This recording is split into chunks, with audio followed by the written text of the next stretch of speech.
পাকিস্তান ধারণার বাইরে হামলা চালিয়েছে ভারতের একেবারে সামরিক লক্ষ্যবস্তুতে এবং সেটি ছিল ব্যাপক বিস্তৃত। ধারণা করা হচ্ছে ভারতের বিভিন্ন প্রান্তে থাকা ৩৬টি সামরিক ঘাঁটিতে একযোগে হামলা চালিয়েছে পাকিস্তান।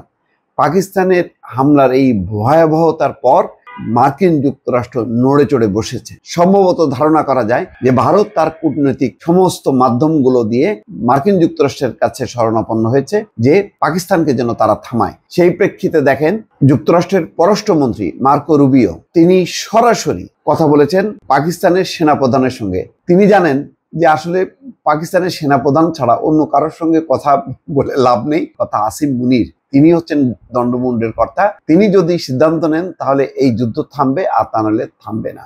মার্কিন যুক্তরাষ্ট্র জানে যে কার সঙ্গে কথা বললে কাজ হবে। সুতরাং যেটা দরকার পাকিস্তানের সেনাবাহিনী যে বাবা অনেক হয়েছে, তোমরা এবার থামো, আমরা এতটা বুঝতে পারিনি যে তোমরা এত ভয়াবহভাবে ছোবল মারবা।